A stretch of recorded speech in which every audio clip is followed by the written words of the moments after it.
So I thought I'd make some short videos explaining the different types of POS hardware and how you might be able to save some money. So there's two main types of POS hardware. One is desktop based and the other one is tablets based. They both have their pros and cons, and it's really important to consider your type of business when choosing between desktop based or tablet based. Let's start off with desktop based solutions. With desktop based solutions, they're generally a larger screen, so they're 15 inches in size.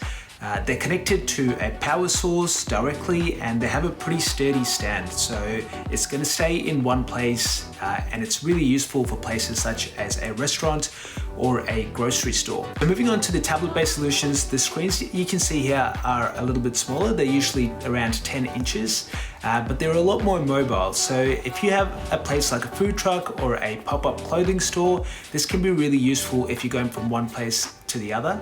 However, you do have to kind of note that these kinds of systems require internet to be able to work most of the time.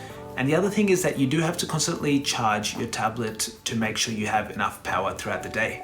Now, once you've decided if you're after a tablet-based solution or a desktop-based solution, the next question becomes if you want to get a new system or if you want to get something that's second-hand. Now, with new systems, generally speaking, the newer the system is, the longer it's going to last and the quicker it will be. So with second-hand systems, there are some systems that are still quite new and are fast, but it's really important to test the hardware out to make sure the hard disk is still in good health. Now, there are tools online that you can do this yourself, or you can get someone who's a professional and who can really test the system to make sure it's going to last you over a long period of time. Now, one thing that I have noticed is some business owners try to save costs by going for a cheaper system initially and thinking that maybe 1 or 2 years down the line, they'll upgrade the system. But with POS hardware, usually what happens is once you get the hardware, you actually need to spend money on the software side of things and also the installation and programming side of things. Now, if you get a system and then you have to update that system and you have to reprogram it and reinstall the software, it might end up costing you more than if you have one system that's a bit newer and it's going to last you over 5, 6, 7, 8+ years.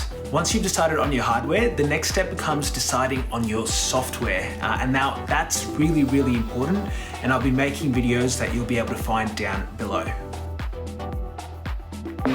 So I'm Denise and Frenchie, and we've got a beautiful little cafe here that we've opened, and we needed a good system to put in place. We do pancakes, takeaway food, pancakes. We actually cater. We run a catering company, actually. And why were you looking to get a POS system? Oh, to make it easy. When people want to come and order, you want to just press the button, give them a ticket, and everything is to make it easy for everybody. Yeah, it was really difficult before that. Yeah.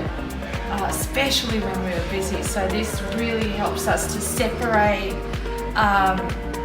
areas of the business, so the coffee, the food, and the front of house. So it helps us a lot. Yeah, it does. Yeah. Cool. What were you using before? Papers and the calculator. We did have a cash register, but it was really pretty. It was just too hard to work with.